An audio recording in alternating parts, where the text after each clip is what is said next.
Yes, Lord. Hallelujah, Jesus. Yes, Lord. Hallelujah. Yes, hallelujah.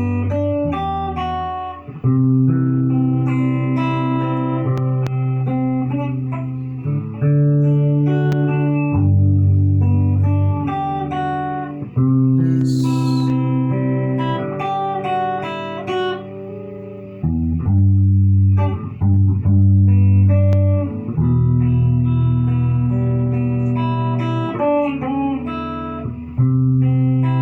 Shiro, Shiro,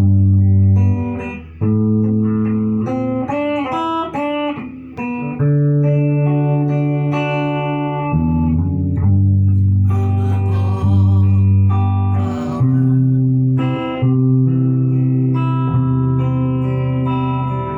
above all kings,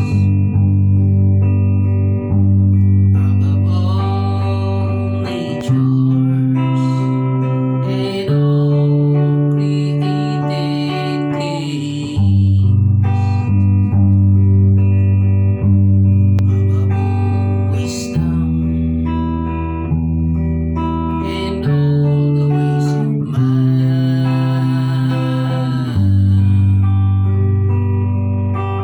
You were here before the world began. Above all kingdom, above all thrones, above all wonders this world has ever known, above all wealth and treasures of the earth.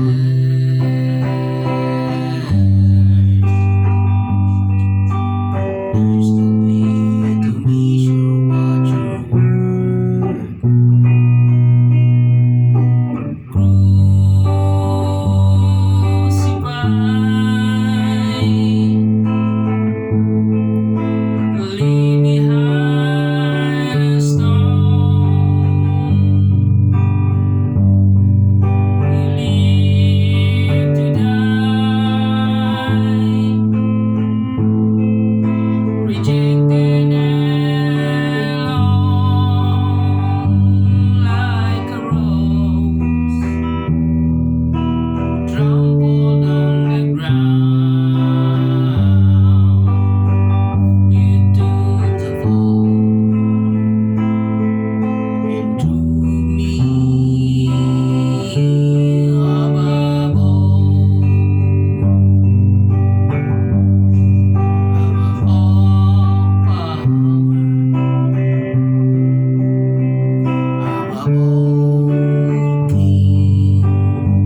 trampled on the ground.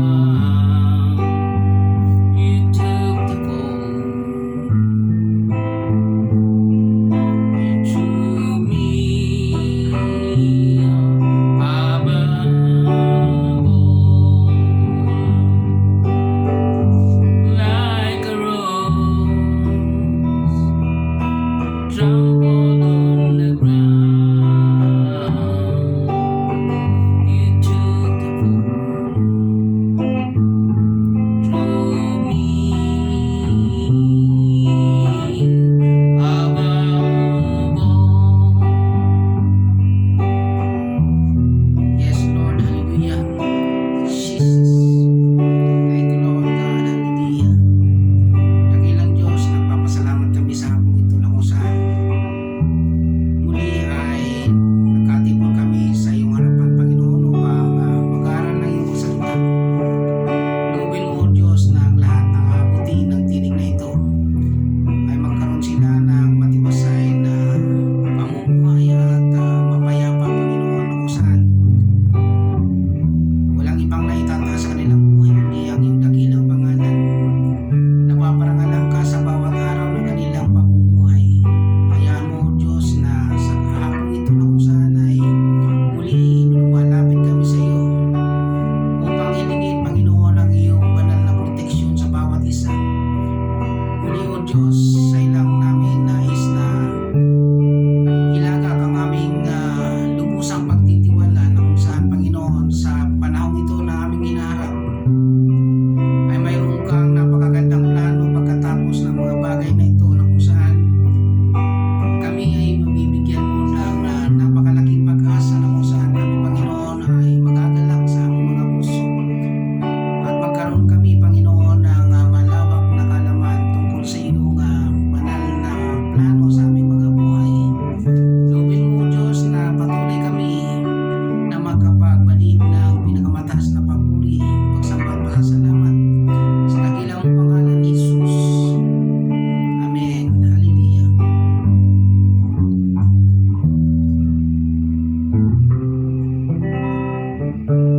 Yes, Lord. Hallelujah. Thank you, Lord. Hallelujah. So, magandang hapon po, mga kapatid. Sa hapon pong ito, tayo po ay mag-aaral sa kanyang mga salita sa aklat ng Matthew chapter 5 verse 11 to 12. Sabi niya po dyan, mapalad ang mga nilalait, inuusig ng mga tao at pinaparatangan ng lahat ng uri ng kasamaan na pawang kasinungalingan ng dahil sa akin. Magsaya kayo at magalak sapagkat malaki ang inyong gantimpala sa langit. Gayon din ang ginawa ng mga tao sa mga propitang nauna sa inyo. Purihin po ang Panginoon, no? So ito pong pag-aaralan po natin ay pinamagatan ko po siya ng the followers of the Lord Jesus. So dito po makikita po natin na ang tinuturuan po ng Panginoon diyan yung kanyang mga alagad, no? At base sa kanyang sinabi sa Matthew chapter 28 na sinabi niya na humayo kayo at bautismuhan ninyo ang lahat ng tao sa pangalan ng Ama at ng Anak ng Espiritu.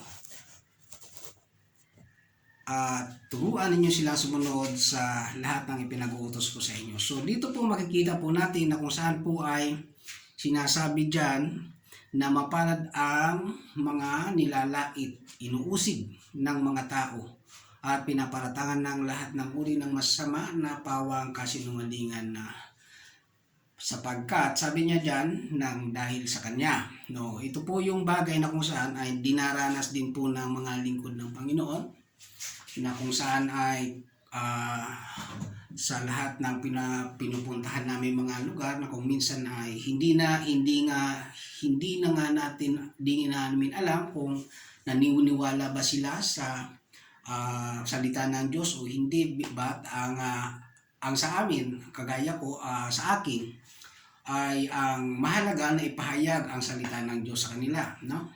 Then hindi rin ako doon natatapos, kundi sabi ko ipagpapatuloy at pagpapatuloy ko ang pagpapahayag ng salita ng Diyos, sapagkat ang sino man, sabi ng Panginoon diyan, ang sino man na sumampalataya at sumampalataya sa Kanya dahil sa mga pahayag na ginagawa namin, ang sabi ng Panginoon dan ay kasama siya doon sa ipinapanalangin ng Panginoon sa John chapter 17 na nais niyang makasama sa kinaroroonan ng ating Panginoon. So maliwanag po yun, ano? So dito po ay pag-uusapan po natin dyan yung isang bagay na kung saan po ay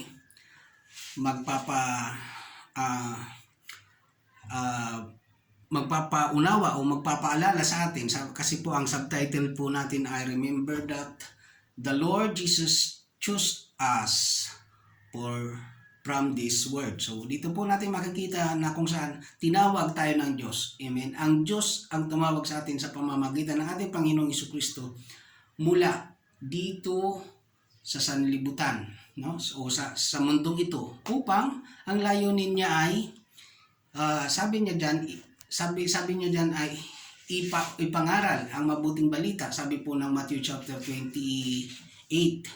So dito po sinabi sa 28:20 ng Matthew, sabi niya turuan. So dito po magkakaroon po tayo ng tatlo lamang na pag-aaralan na kung saan po ay una, yung panalangin, no? Ang panalangin na kung saan ay makikita po natin yan sa Matthew chapter 6, no? Na kung saan po ay ating pong pagbubulay-bulayan, sapagkat sabi nga dyan, sa panalangin ng Panginoon doon natin makikita na itinuro sa ating mga tao na kung saan ay sinasabi doon sa Ama namin, ano? Pero dito po makikita natin na mayroon pong napakahalagang bagay na kailangan po natin bago tayo pumunta doon, ay puntahan po muna natin ang Matthew chapter 6 verse 1 to 4, ano? Tingnan po muna natin yon para magkaroon po tayo ng isang napakahalagang pananaw, ano? Sabi niya po doon, pag-ingatan ninyong hindi pakitang tao lamang ang paggawa ninyo ng mabuti. Kapag ganyan ang ginawa ninyo, wala kayong matatamong gantimpala buhat sa inyong amang nasa langit. So napakalinaw po, ano? Sana po maunawaan natin, kasi po ito po ipinagkaloob sa akin ng Panginoon na isang pananalita na hindi na kailangan ng maraming paliwanag, sapagkat napakahalaga po ng bawat oras sa panahong ito, ano? At verse 2 sabi niyan, kaya nga kapag naglilimos ka, huwag mo nang ipag-ingay. O sabi niya, huwag mo nang ipag-ingay pa gaya ng ginagawa ng mga mapagkunwari. Naglilimos sila sa mga sinagoga at sa mga lansangan upang sila'y mapuri ng mga tao. Tandaan ninyo, tinanggap na nila ang kanilang gantimpala. So, pangatlo, sabi niya, verse 3, sabi niya, sa halip, kapag naglilimos ka, huwag mo nang ipaalam ito sa pinakamatalik mong kaibigan. Gawin mong lihim ang iyong paglilimos at ang iyong ama na hindi mo nakikita ang ng kabutihang ginagawa mo ng lihim, ang siyang magbibigay sa iyo, magbibigay ng gantimpala sa iyo. Verse 5, sabi niya yan, kapag nanalangin kayo, huwag kayong tumulad sa mga mapagkunwari.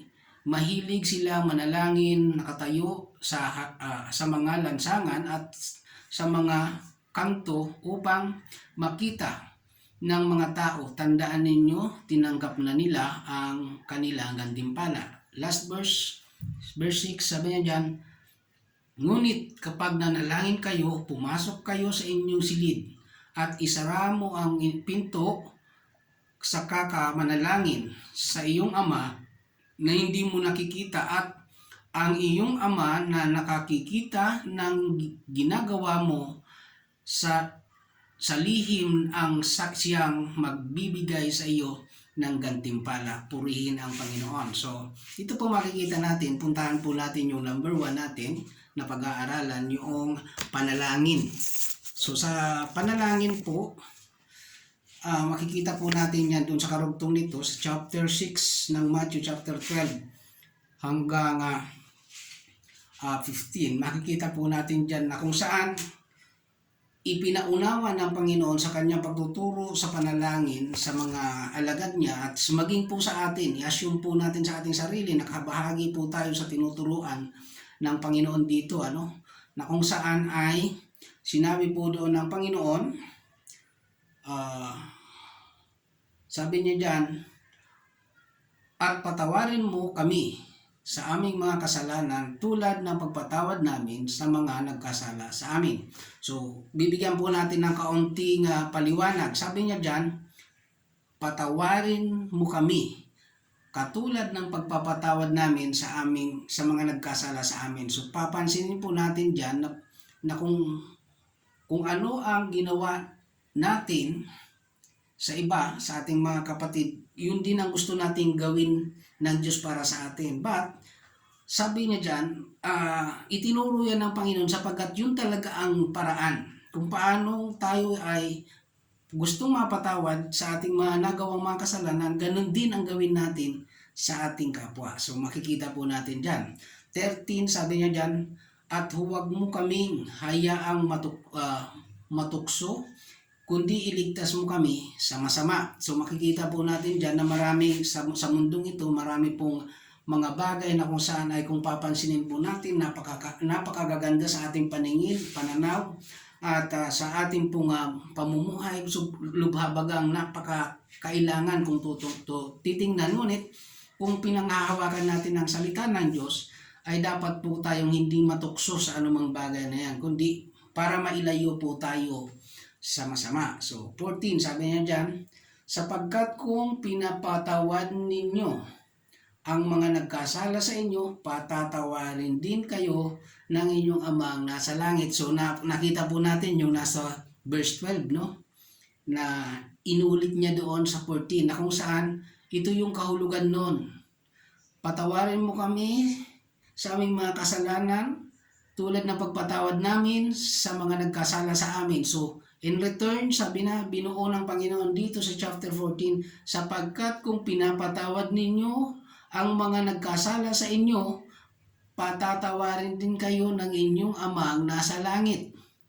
Hallelujah. Kasi nga, kung papansinin mo, kung nakita niyo po yung prinsipyo na yun, kung hindi mo kayang magpatawad, bakit ka humihingi ng patawad? So, kung sabing parang sa isang pananaw na sa maikling pananaw na kung saan po ay ito lang ang inabot, kung hindi ka marunong magpatawad, wala kang karapatan sa kapatawaran. Amen po ba?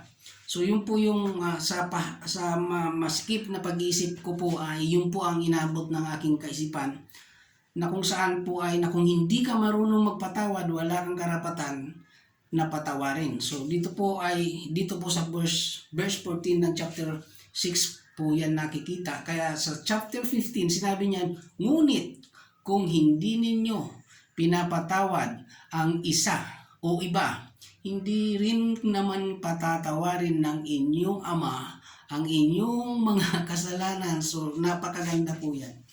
Ito po yung sinasabi ko kanina sa inyo na sa masikip kong kaisipan o sa maikli kong kaisipan, yun lang po ang inabot ng aking kaisipan, na kung tayo ay hindi marunong magpatawad, wala po tayong karapatan sa kapatawarang hinihingi natin. Amen po ba?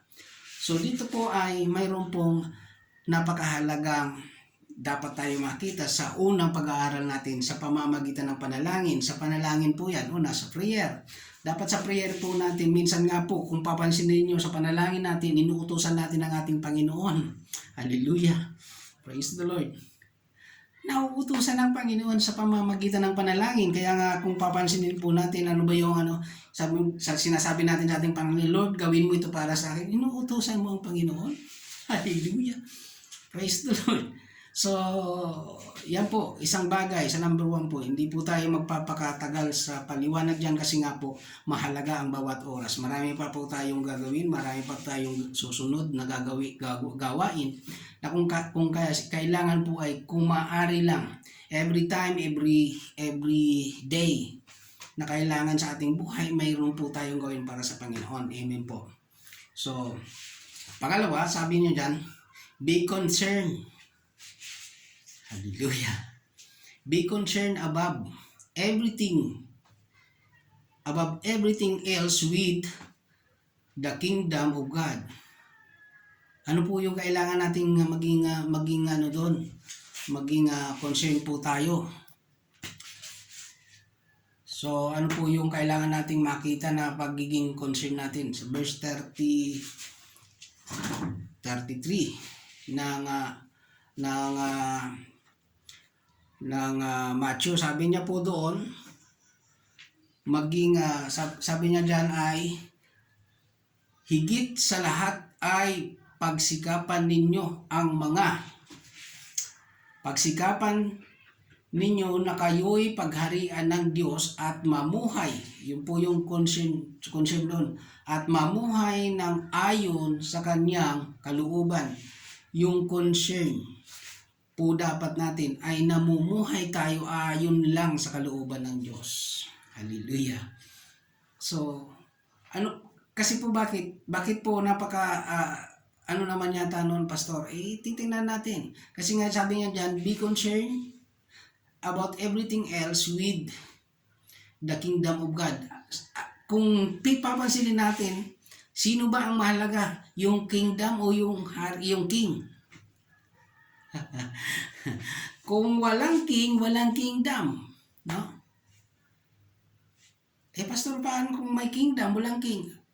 Ayan, ano kung may kingdom pero wala may king, magkakaroon ba ng kingdom? Yes, kasi hindi maaaring magtayo ng isang hari kung walang kaharian. Hallelujah. So napakahalaga po ang king. Dapat ay yun po ang ating makita. Yung king. At mamuhay tayong ayon sa kanyang kalooban. Hallelujah. Yan po yung isang bagay na kung saan kahit sa ating sarili may mga naghahari din sa atin. Sa atin mismo, sa ating sarili. Ano naghahari sa atin minsan? Dahil sa napakatalino natin, yung naghahari sa atin, yung talino mo na lang, wala kang pakialam kung may nasasaktan kang iba sa pananalita mo. Wala kang pakialam kung may nasasaktan ka at nasasagasaan ka sa mga ginagawa mo. Dahil matalino ka, yan ang tingin mo sa sarili mo. Anong naghahari sa iyo? Pagmamataas, pagyayabang. Hallelujah. Yun po yung bagay na sabi nga ng Panginoon, alisin natin yan, maging concern lang tayo doon sa kung saan ay requirements ng Panginoon. Ano yun? Pagsikapan natin na maghari ang Diyos sa ating buhay. Hallelujah. Kasi nga pag hindi ang Diyos ang naghari sa ating buhay, sasabihin natin, yung mga taong yan, makasalanan din yan, wala rin ganito rin yan eh. Hallelujah. Yes, kasi bakit nga po kami rin, hindi kami nagyayabang na kami ay mabuting tao na kisa sa inyo kasi before kami maging ganito, ganyan din ang mga gawain namin. Hallelujah. Kaya nga hindi rin kami makapagyabang sa inyo kasi nakita namin ang katotohanan dito sa salita ng Diyos na kung saan kailangan naming mas bumaba sa inyo. Bakit? Ang Diyos na lumikha sa atin lahat, na tumawag sa amin, siya ang dapat na makita sa amin. Mamuhay kami ayon sa kanyang kalooban. Amen po ba? Kaya nga po minsan may nagsasabi ng ganito, ng ganyan. Hindi po kami umiimik. Bakit? Hindi po namin kailangan magpaliwanag sa inyo. Hindi po namin kailangan patunayan sa inyo kung kami nga ay mabuti kisa sa inyo. Hallelujah. Kasi bakit?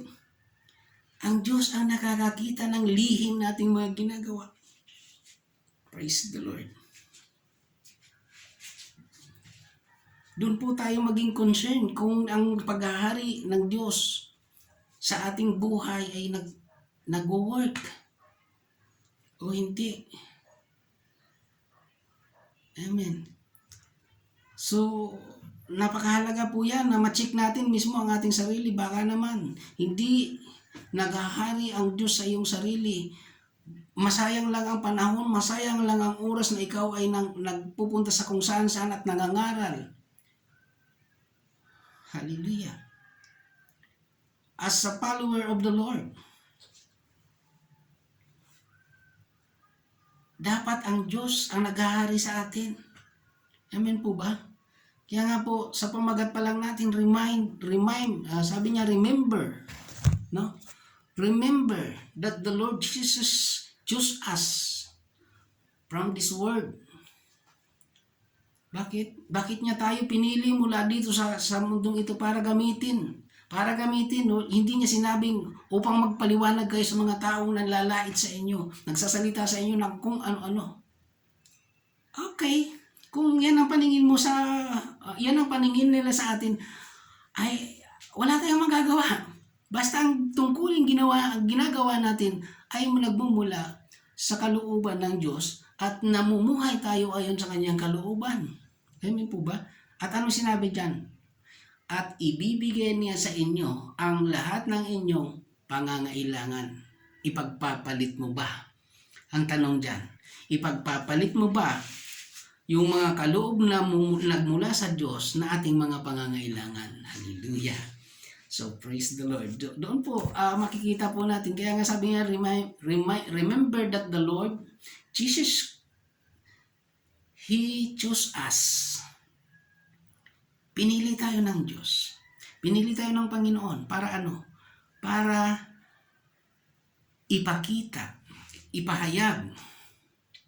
Amen po ba? Hindi po tayo pinili ng Diyos para ipaliwanag, sagutin ang mga salitang hindi nararapat tanggapin. Amen po ba? Hindi na nga nararapat tanggapin. Tatanggapin mo pa, magpapaliwanag ka pa. Hindi na. Hallelujah. So, pangatlo, sabi niya dyan, do for others what you want them to do for you. Hallelujah. So, Pastor, parang napakahirap yata niyan. Yun nga, pagsikapan, sabi ng verse 33 ng chapter 6 ng Matthew. Pagsikapan nating maghari ang Diyos sa ating. Kasi nga po, kapag naghahari ang Diyos sa atin, walang imposible. Kahit yung kamatayan, hindi mo nakatatakutan yan. Bakit? Nagtitiwala ka sa Diyos. Bakit? Kaya ka, kung nabigyan ka noon ng buhay, kaya ka pa rin niyang buhayin. Hallelujah. So, ano po yung sinasabi dyan? Okay, puntahan natin. Matthew chapter 7, verse 12. Gawin ninyo sa inyong kapwa ang nais ninyong gawin nila sa inyo. Ito ang buod ng kautusan at ng mga isinulat ng mga propeta. So, dito po makikita natin, tayo pong lahat ay mayroong mga mithiin. Una, mga bagay. Pangalawa, yung kapwa natin. Nagagalit tayo, nagsasalita tayo ng kung ano-ano laban sa kanila dahil sa mga parabagang tinitingnan natin, yun ang ginagawa nila sa atin. But sinabi ng Panginoon, kung gusto mo na maging mabuti sila, maging mabuti ka sa kanila. Amen po ba? Kung gusto nilang pinapahalagahan ka nila, pahalagahan mo sila. Hallelujah. So napakaganda na isipin sa ating mga sarili. Tingnan natin ang ating sarili. Kaya nga po kami na minsan nakakatanggap ng mga salitang hindi dapat pero natatanggap namin. Bakit? Kasi nga doon ay nagpapasalamat pa nga kami sa mga salitang ganun. Bakit? Natuturuan kami, naiaayos kami. Bakit? Ay ganun pala ang paningin sa amin, kaya kailangan naming magsikap na hindi ito mangyari ulit o kaya hindi ito mangyari sa amin. Even though yun ang pagtingin nila sa amin, wow, pero kailangan hindi talaga makita sa amin. Hallelujah. Amen po. Kaya nga po kailangan, ano lang ang kailangan natin gawin? Gawin natin sa iba yung gusto mong gawin nila sa iyo o sa atin. So, napakalinaw po na sinasabi dyan. Pastor, mayroon pa bang ibang sinabi yan? Okay. Punta ka sa Lucas, chapter 6, verse 31. Sabi niya doon, ganun din eh. Parihas na parihas. Kaya anong sabihin ng Panginoon niyan, totoo. Kasi mayroon pong witness na sinabi niya doon, hindi lang po sa Lucas, maging sa Mark, mayroon din po yung sinabi, na sinabi niya dyan, sinabi ng Panginoon, gawin ninyo sa iba ang nais ninyong gawin nila sa inyo. Gawin mo sa iyong kapwa, sabi niya ng Luke, dito sabi niya dyan sa chapter 12 na yan, gawin ninyo sa iyong kapwa. Dito naman sinabi niya dyan, gawin ninyo sa iyong kapwa ang nais mong gawin nila sa inyo. So dito may karugtong po sinabi dyan. Ito ang buod ng kautusan at ng mga sinulat ng propeta. So kaya nga po makikita po natin na hindi ito para sa kung ano lamang. Kaya gusto ko pong mapagtuunan po natin ito ng pansin sapagkat napakaganda po na maging maayos tayong naglilingkod sa Panginoon. Hallelujah. So tingnan po natin, ano ba yung mga mensahe ng Panginoon dyan? Unang mensahe ng Panginoon dyan, sabi niya, sa John chapter 16 verse 31 to 33, puntahan po natin. John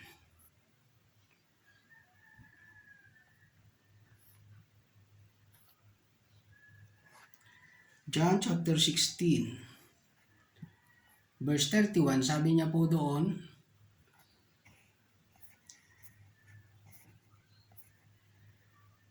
ang sabi niya dyan, sumagot si Jesus, talaga bang naniniwala na kayo sa, sabi niya dyan, talaga bang naniniwala na kayo? Yung po yung isang tanong ng Panginoon na kung saan hindi natin kayang gawin kapag hindi tayo naniniwala sa Panginoon. Yes, maraming nagsasabi, gumagamit ng salita ng Biblia na sinabi ng ganito, pero hindi mo makita sa kanilang buhay. Hindi nila binibigyan ng pagpapahalaga. Hallelujah.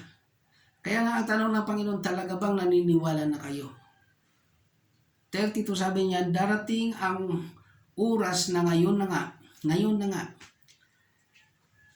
na magkakawatak-watak kayo, magkakanya-kanya kayong ng lakad, at iiwan ninyo ako. Gayon din, hindi ako tunay na nag-iisa, sapagkat kasama ko ang Ama. So yun po yun. Kaya nga kailangan natin na makapamuhay ng pinagharian ng Diyos. Kasi nga po, yan nga po yung pinapaalala po sa atin ng ating pong pinag-aaralan. Pangalawang message po ng Panginoon po sa atin, sinabi ko ito sa inyo upang kayo'y magkaroon ng kapayapaan sa pakikipag-isa sa akin. Magdaranas kayo ng kapighatian sa mundong ito, ngunit tibayan ninyo ang inyong loob na pagtagumpayan ko na ang sanlibutan. So kaya nga po, kung talagang ang Panginoon, sabi nga dyan, ang Panginoon ang pumili sa atin, inire-remind po tayo, pinapaalala po sa atin na kung talagang ang Panginoon ang pinaglilingkuran mo, alalahanin mo, ikaw ay mananagumpay din. Kasi ang pinaglilingkuran mo, hindi talunan, kundi mananagumpay. Hallelujah. So, pangalawa po, sabi niya dyan, sa Matthew chapter 5 verse 45, ano ang layunin? Ano ang layunin ng Diyos? Bakit niya sinabi nga maging matatag tayo? Ano yung layunin ng Diyos? Bakit nais niya maging matatag tayo? Sa chapter 5:45 ng Matthew, sabi niya doon, upang ano ang kanyang nais na mangyari sa atin?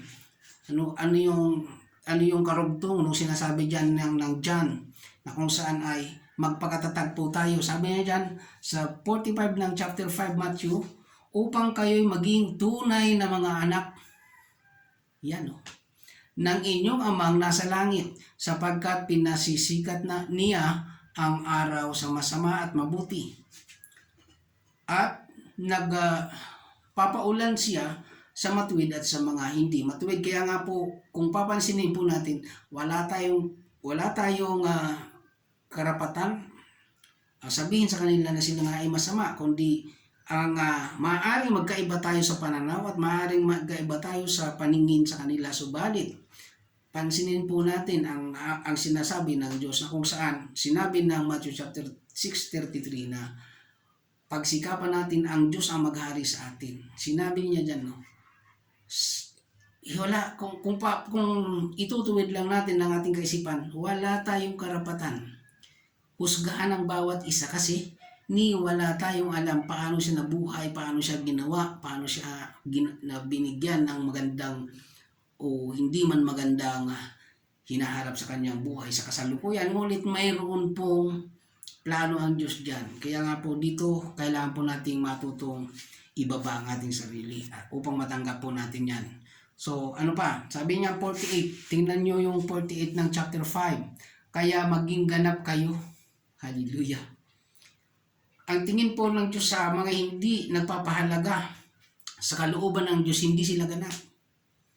Hallelujah. Ngunit, bakit kailangan niyang sabihin yan sa atin? Alam niyang nung likhain niya tayo, 100% ganap po tayo. Bakit hindi na tayo ganap sa paningin ng Diyos ngayon? Kasi nga po, hindi na natin sinusunod ang kalooban ng Diyos. Gaya ng inyong amang nasa langit, tingnan po natin yan. Sabi niya, maging ganap kayo, gaya ng inyong amang nasa langit. So, yun po yun. Hallelujah. Pangatlo po na mensahe po ng Panginoon para sa atin, sa Luke chapter 6:31, yun po yung sinasabi doon na gawin natin ang gawin natin sa ating kapwa ang nais nating gawin nila sa atin. So yun po yung in return doon sa ating mga ginagawa na kung saan, kung gusto nating maging maayos ang nasa paligid natin sa atin, maging maayos tayo sa kanila. Maging mabuti tayo sa kanila para sila man ay maging mabuti sa atin. Hallelujah. Yun po yung kabuuan yan. Kaya nga po, ini-encourage po tayo ng chapter 24 ng Matthew. Kung papansinin po natin, na doon po inilagay ng Diyos kung gaano kahirap ang haharapin ng mga tao sa panahong pagbabalik ng Panginoon at ang katapusan ng sanlibutan. Makikita po natin doon sa chapter 24, hindi ko na po babasahin sa inyo para magkaroon kayo ng encouragement na kayo ang bumasa, para baka sabihin ninyo na sinungaling yan. Okay, kayo po ang bumasa, kayo po ang umunawa kung ano ang isinalita ng Panginoon doon. Ngunit ito lang po ang pagkatandaan po natin. Last message po ng Panginoon na sinabi doon sa chapter 24 ng Matthew, chapter 24 ng Matthew verse 13, sinasabi niya doon, ang maliligtas ay sino lang? Yung nananatiling tapat hanggang wakas. Gusto ko pong iwan sa inyo yung isang salitang yun na although sa ngayon hindi pa tayo o hindi pa sila perfect, but loobin ng Panginoon sa aking pong maikling mensahe na ito ay magkaroon sila ng kaalaman tungkol dito, sapagkat nais po ng Panginoon na iwanan sa atin kung sino lang. Sabi nga, lahat po tayo ay mamamatay, lahat po tayo ay uuwi kung saan tayo nagmula. Kung saan, sabi nga, sinabi ng Genesis